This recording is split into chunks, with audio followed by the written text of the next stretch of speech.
Sejam todos bem-vindos ao canal Companheiros da Luz. Leitura do livro No Mundo Maior.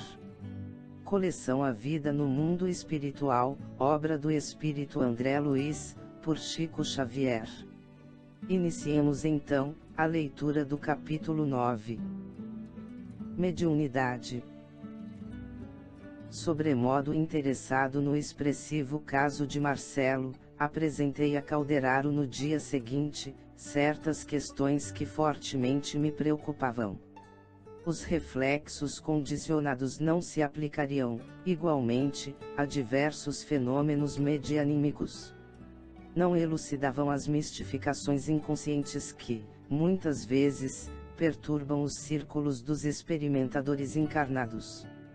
Alguns estudiosos do espiritismo, devotados e honestos, reconhecendo os escolhos do campo do mediunismo, criaram a hipótese do fantasma anímico do próprio medianeiro, o qual agiria em lugar das entidades desencarnadas. Seria essa teoria adequada ao caso vertente? Sob a evocação de certas imagens, o pensamento do médium não se tornaria sujeito a determinadas associações, interferindo automaticamente no intercâmbio entre os homens da Terra e os habitantes do além. Tais intervenções, em muitos casos, poderiam provocar desequilíbrios intensos. Ponderando observações ouvidas nos últimos tempos, em vários centros de cultura espiritualista, com referência ao assunto, inquiria de mim mesmo se o problema oferecia relações com os mesmos princípios de Pavlov. O instrutor ouviu-me paciente, até ao fim de minhas considerações, e respondeu benévolo: a consulta exige meditação mais acurada. A tese animista é respeitável.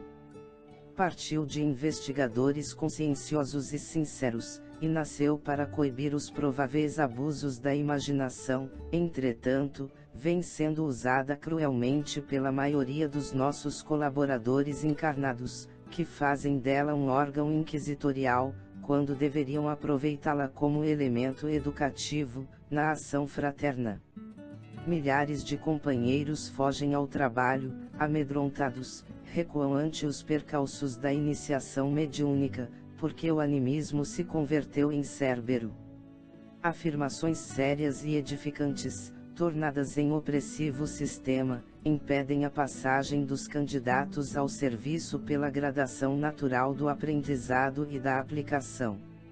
Reclama-se deles precisão absoluta, esquecendo-se lições elementares da natureza.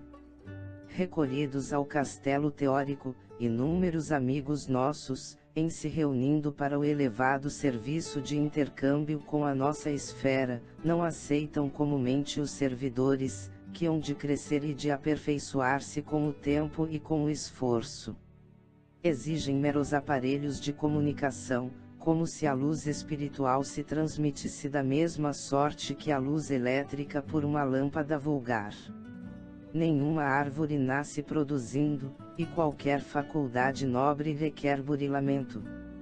A mediunidade tem, pois, sua evolução, seu campo, sua rota.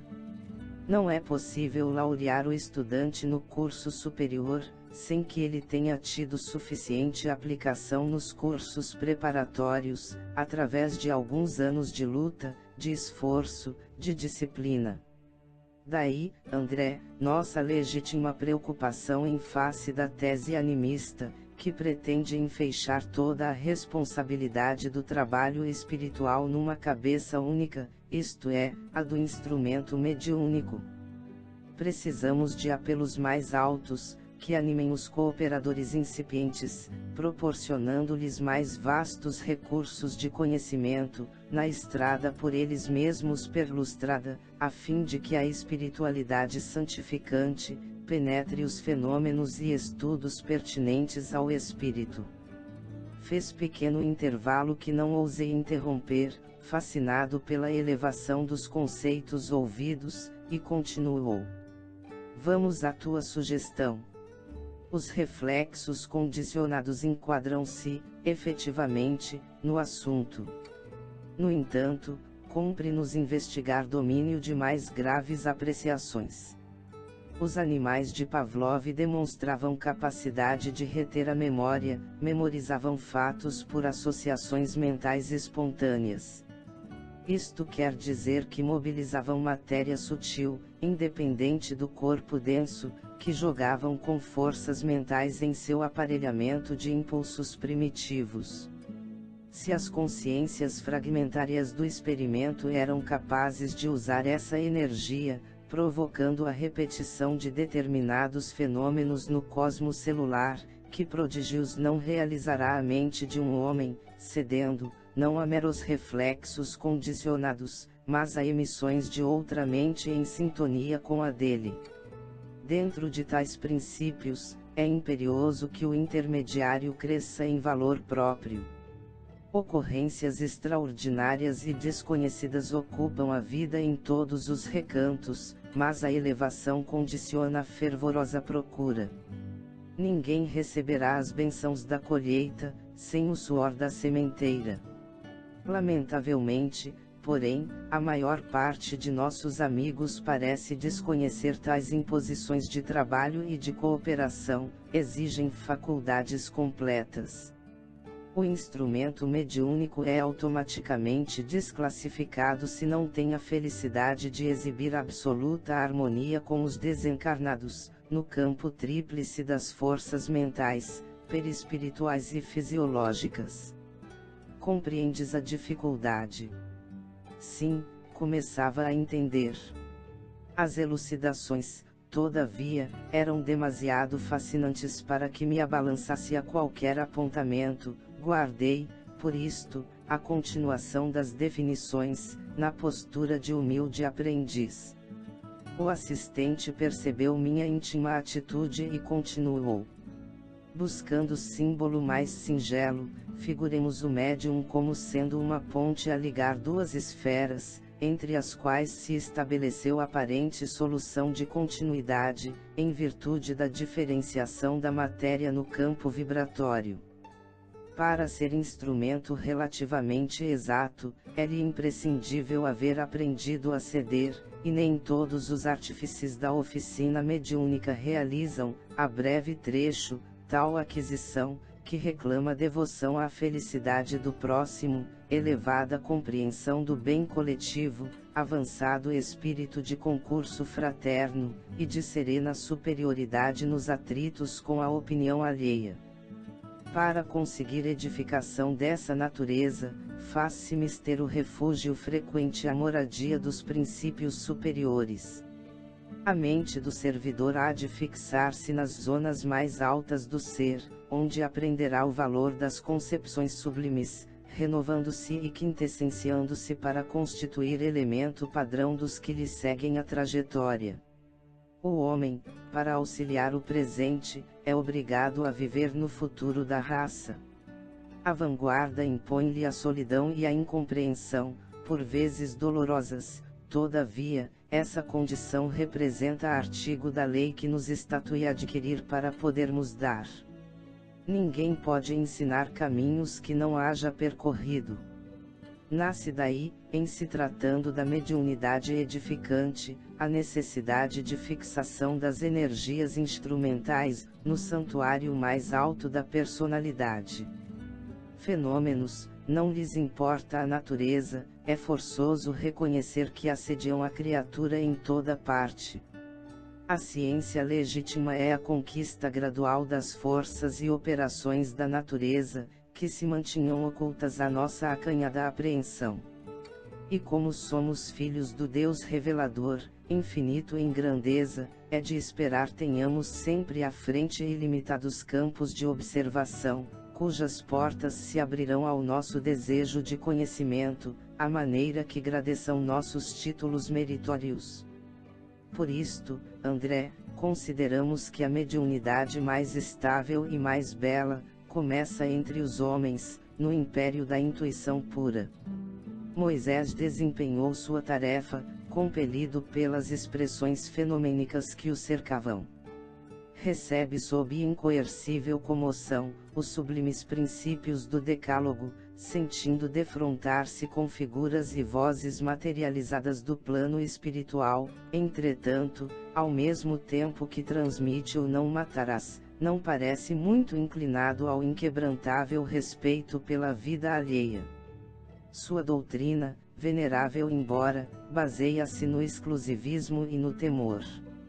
Com Jesus, o aspecto da mediunidade é diferente. Mantém-se o mestre em permanente contato com o Pai, através da própria consciência, do próprio coração. Transmite aos homens a revelação divina, vivendo-a em si mesmo. Não reclama justiça, nem pede compreensão imediata. Ama as criaturas e serve-as, mantendo-se unido a Deus. Em razão disto, a Boa Nova é mensagem de confiança e de amor universal. Vemos, pois, dois tipos de medianeiros do próprio céu, eminentemente diversos, mostrando qual o padrão desejável. No mediunismo comum, portanto, o colaborador servirá com a matéria mental que lhe é própria, sofrendo-lhe as imprecisões naturais diante da investigação terrestre. E após adaptar-se aos imperativos mais nobres da renúncia pessoal, edificará, não de improviso, mas à custa de trabalho incessante, o templo interior de serviço, no qual reconhecerá a superioridade do programa divino acima de seus caprichos humanos. Atingida essa realização, estará preparado para sintonizar-se com o maior número de desencarnados e encarnados, oferecendo-lhes, como a ponte benfeitora, oportunidade de se encontrarem uns com os outros, na posição evolutiva em que permaneçam, através de entendimentos construtivos.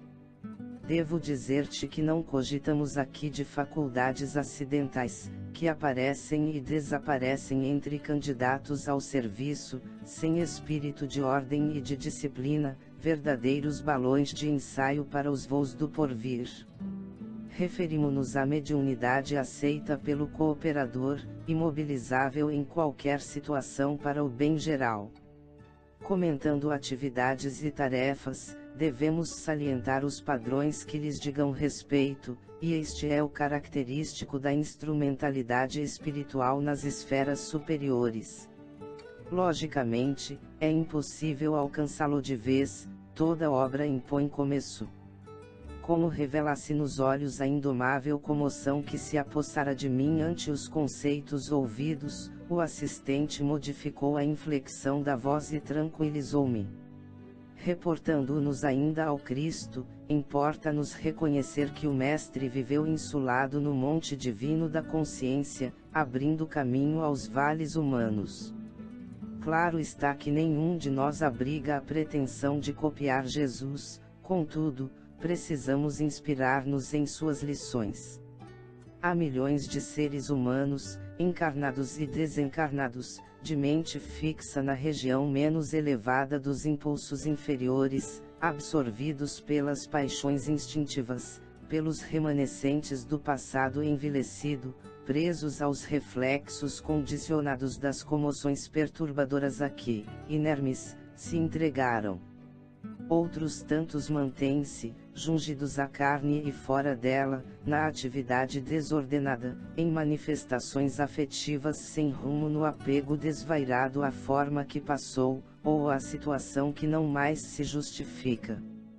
Outros, ainda, param na posição beata do misticismo religioso exclusivo, sem realizações pessoais no setor da experiência e do mérito, que os integre no quadro da lídima elevação. Subtraído o corpo físico, a situação prossegue quase sempre inalterada, para o organismo perispirítico, fruto do trabalho paciente e da longa evolução. Esse organismo, constituído, embora, de elementos mais plásticos e sutis, ainda é edifício material de retenção da consciência. Muita gente, no plano da crosta planetária, conjetura que o céu nos revista de túnica angelical, logo que baixado o corpo ao sepulcro. Isto, porém, é grave erro no terreno da expectativa. Naturalmente, não nos referimos nestas considerações a espíritos da estofa de um Francisco de Assis, nem a criaturas extremamente perversas, uns e outros não cabíveis em nosso quadro. O zênite e o nadir da evolução terrestre não entram em nossas cogitações. Falamos de pessoas vulgares, quais nós mesmos, que nos vamos em jornada progressiva, mais ou menos normal, para concluir que, tal o estado mental que alimentamos, tais as inteligências desencarnadas ou encarnadas que atraímos, e das quais nos fazemos instrumentos naturais, embora de modo indireto. E a realidade, meu amigo, é que todos nós, que nos contamos por centenas de milhões, não prescindimos de medianeiros iluminados, aptos a colocar-nos em comunicação com as fontes do suprimento superior.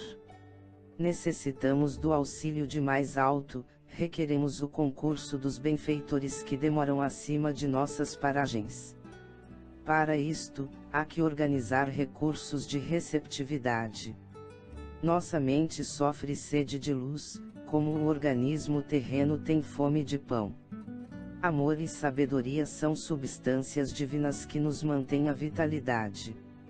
O instrutor fez breve interrupção e acrescentou: compreendes agora a importância da mediunidade, isto é, da elevação de nossas qualidades receptivas, para alcançarem a necessária sintonia com os mananciais da vida superior. Sim, respondi, entenderá-lhe as observações, ponderando-lhes a magnitude.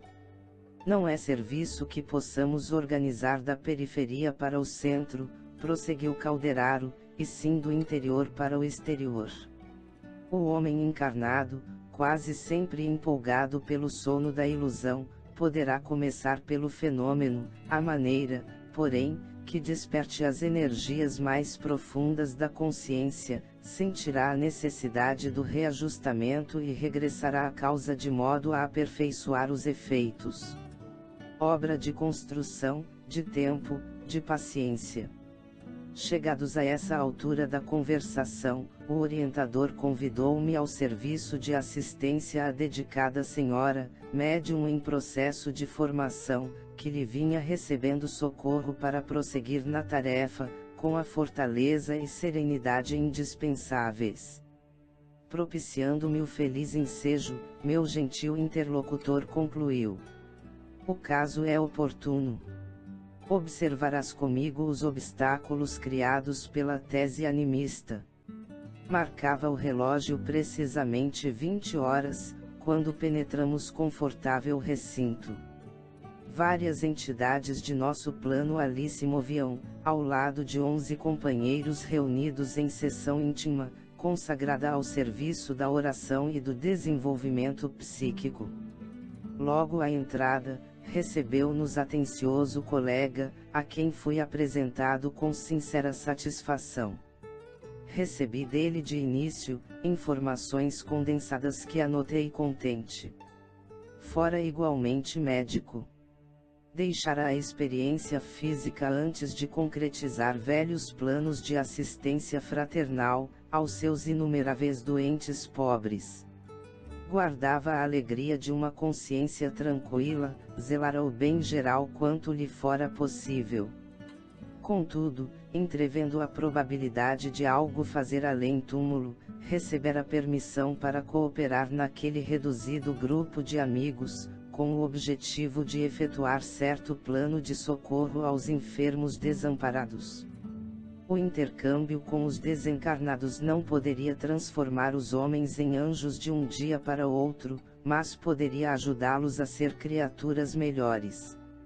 Impossível seria instalar o paraíso na crosta do mundo em algumas semanas, entretanto, era lícito cooperar no aprimoramento da sociedade terrestre, incentivando-se a prática do bem e a devoção à fraternidade.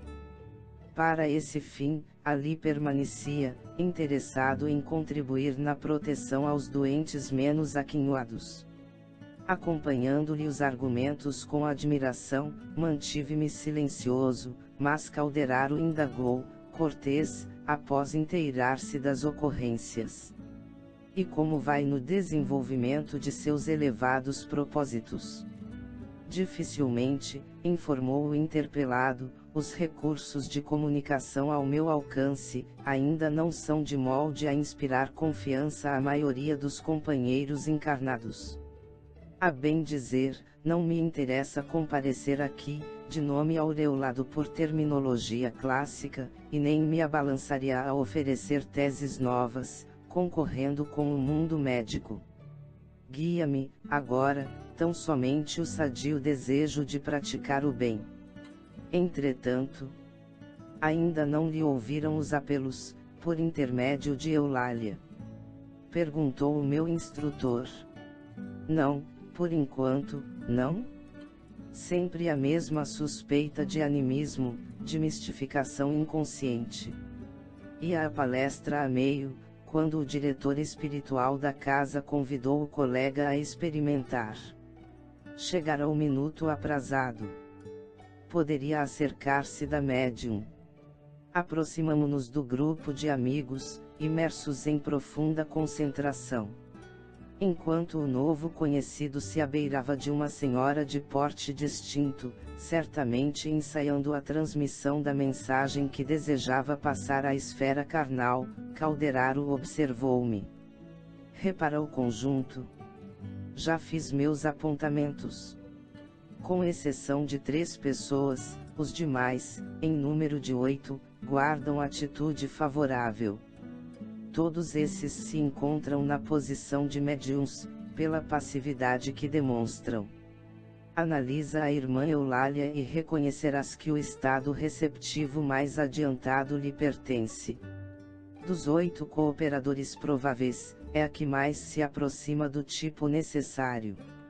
No entanto, o nosso amigo médico não encontra em sua organização psicofísica elementos afins perfeitos. Nossa colaboradora não se liga a ele através de todos os seus centros perispirituais, não é capaz de elevar-se à mesma frequência de vibração em que se acha o comunicante, não possui suficiente espaço interior para comungar-lhe as ideias e conhecimentos, não lhe absorve o entusiasmo total pela ciência, por ainda não trazer de outras existências, nem haver construído na experiência atual, as necessárias teclas evolucionárias, que só o trabalho sentido e vivido lhe pode conferir. Eulália manifesta contudo, um grande poder, o da boa vontade criadora, sem o qual é impossível o início da ascensão às zonas mais altas da vida. É a porta mais importante, pela qual se entenderá com o médico desencarnado. Este, a seu turno, para realizar o nobre desejo que o anima, vê-se compelido, em face das circunstâncias, a pôr de lado a nomenclatura oficial, a técnica científica, o patrimônio de palavras que lhe é peculiar, as definições novas, a ficha de renome, que lhe coroa a memória nos círculos dos conhecidos e dos clientes. Poderá identificar-se com Eulália para a mensagem precisa, usando também, a seu turno, a boa vontade. E, adotando esta forma de comunicação, valer-se-á, acima de tudo, da comunhão mental, reduzindo ao mínimo a influência sobre os centros neuropsíquicos. É que, em matéria de mediunismo, há tipos idênticos de faculdades, mas enormes desigualdade nos graus de capacidade receptiva, os quais variam infinitamente, como as pessoas.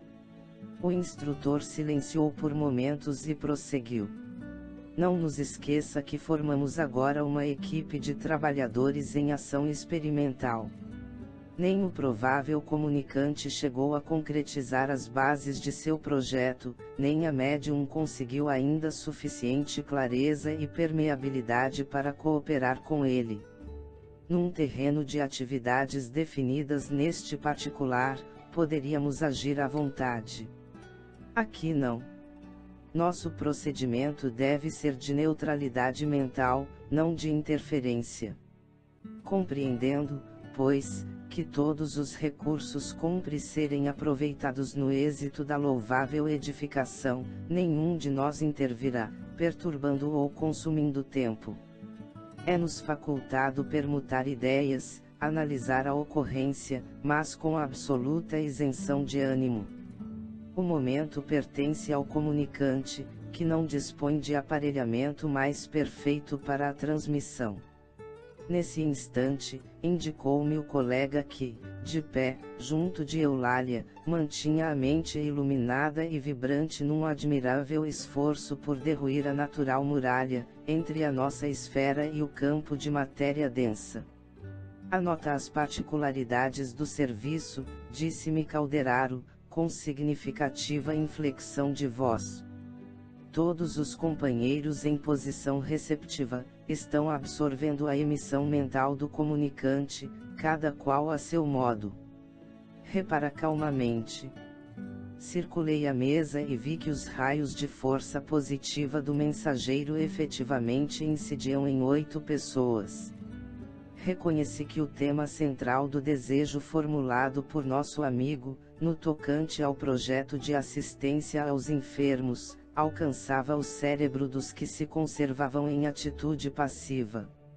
Na tela animada de concentração de energias mentais, cada irmão recebia o influxo sugestivo, que de logo lhes provocava a livre associação dos psicanalistas.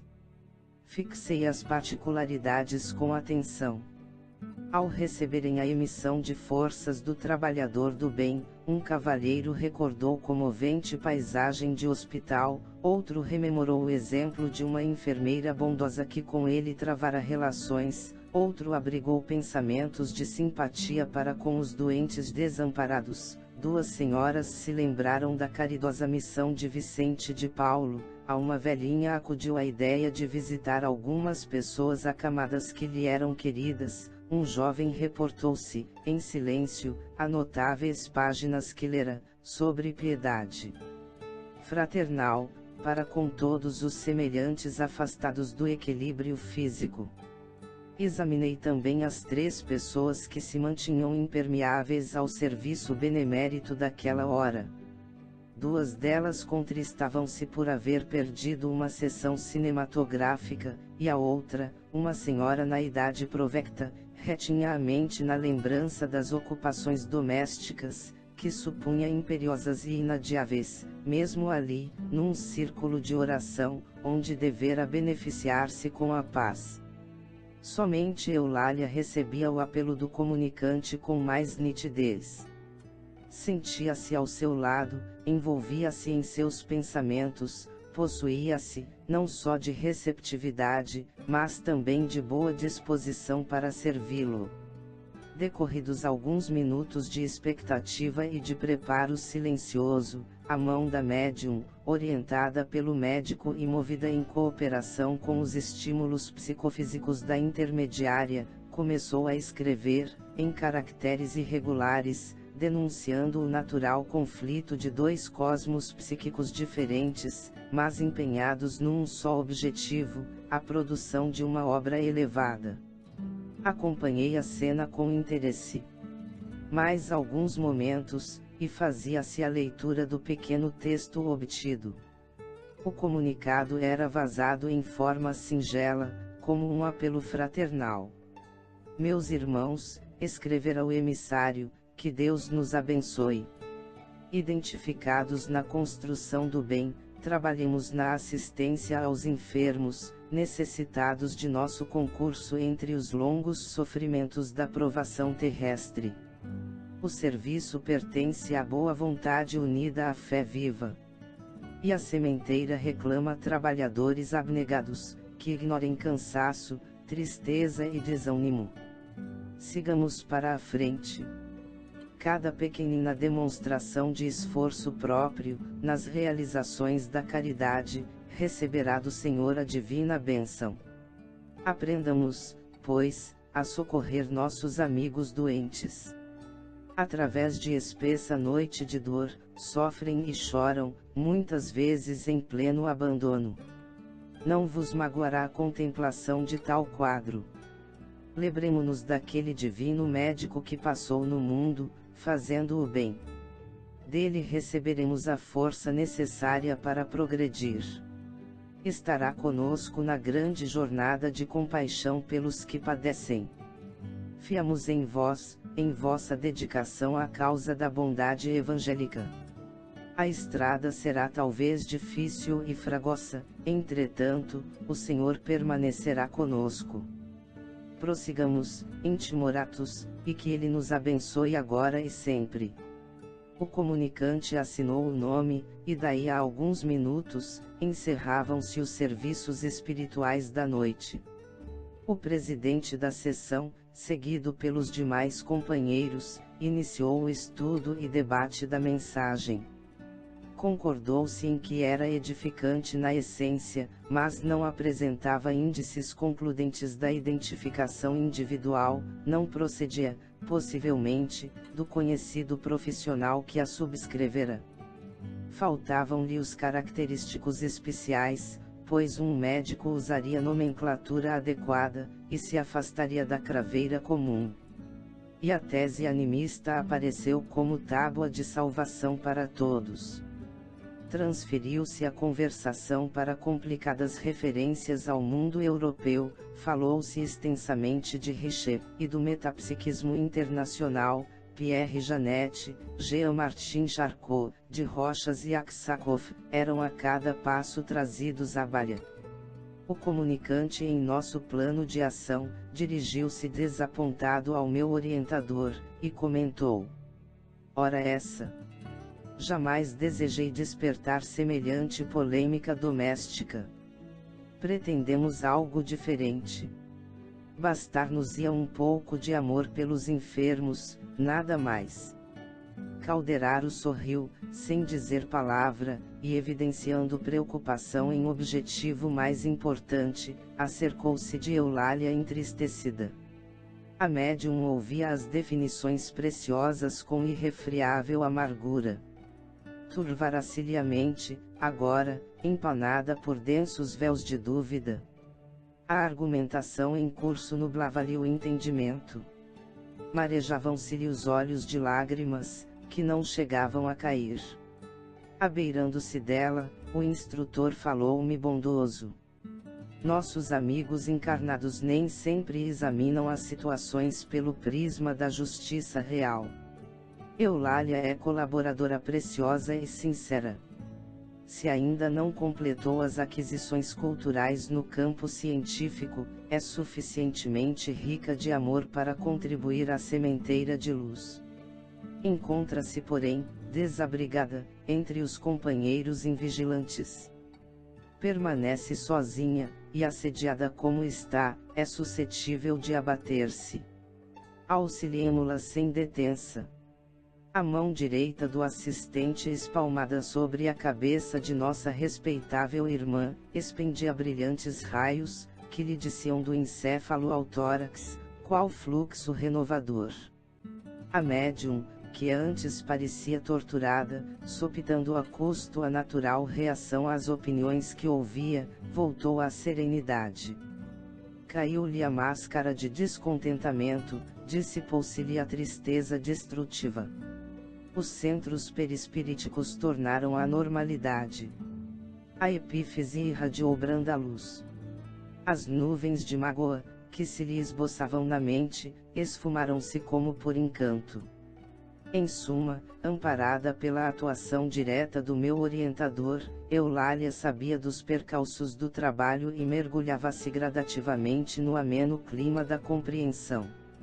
Restabelecendo-lhe a tranquilidade, o instrutor, em seguida, conservou as mãos apoiadas aos lobos frontais, agindo-lhe sobre as fibras inibidoras. Observei, então, nova mudança. A mente da médium, como que se introvertia, desinteressando-se da conversação em torno e ficando mais atenta ao nosso campo de ação. O contato benéfico do assistente cortava-lhe, de modo imperceptível para ela, o interesse pelas referências sem proveito, convocando-a a mais íntimo intercâmbio conosco. Com ternura paternal, Calderaro, conservando as mãos na mesma postura, inclinou-se-lhe aos ouvidos e falou carinhosamente: Eulália, não desanimes. A fé representa a força que sustenta o espírito na vanguarda do combate pela vitória da luz divina e do amor universal. Nossos amigos não te acusam, nem te ferem, tão somente dormem na ilusão e sonham, apartados da verdade. Esculpa-os pelas futilidades do momento. Mais tarde eles despertarão para o esforço de espalhar-se o bem. Investigam com os olhos a superfície das coisas, mas seus ouvidos ainda não escutaram o sublime apelo à redenção. Sigamos para a frente. Estaremos contigo na tarefa diária. É necessário amar e perdoar sempre, esquecendo o dia obscuro, a fim de alcançar os milênios luminosos. Não desfaleças. O Eterno Pai te abençoará. Reparei que Eulália não registrava aquelas palavras com os tímpanos de carne. Encheram-se-lhe os lobos frontais de intensa luz. As frases comovedoras do instrutor represaram-se-lhe no cérebro e no coração, quais pensamentos sublimes que lhe caíam do céu, saturados de calor reconfortante e bendito. Sim, respondia do fundo da alma, a devotada colaboradora, embora os lábios se lhe cerrassem no incompreendido silêncio, trabalharia até ao fim, consciente de que o serviço da verdade pertence ao Senhor, e não aos homens. Olvidaria todos os golpes. Receberia as objeções dos outros, transformando-as em auxílios. Converteria as opiniões desanimadoras em motivos de energia nova. Dar-se-ia pressa em reconhecer os próprios defeitos, sempre que fossem indigitados pela franqueza de alguém, rendendo graças pela oportunidade de corrigi-los, quanto possível. Caminharia para a frente. Ser-lhe-ia a mediunidade um campo de trabalho, onde aperfeiçoaria os sentimentos que nutria, sem cogitar dos utensílios para servi-la, que lhe importavam. Com efeito, as dificuldades psicográficas, se lhe pulsava um coração disposto a amar. Sim, ouviria as sugestões do bem, antes de tudo. Seria fiel a Deus e a si mesma. Se os companheiros humanos não a pudessem entender, não lhe restava o conforto de ser compreendida pelos amigos da vida espiritual. Ao termo da experiência terrestre, haveria suficiente luz para todos. Cumpria-lhe crer, trabalhar, amar e esperar no Divino Senhor. O assistente retirou as mãos, deixando-a livre, e reaproximando-se de mim, asseverou: Nossa irmã foi auxiliada e está bem, louvado seja Deus.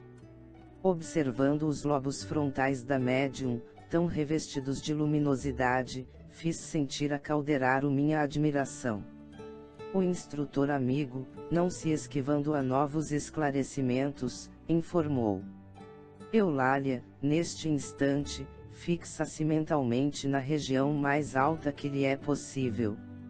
Recolhe-se, calma, no santuário mais íntimo, de modo a compreender e desculpar com proveito.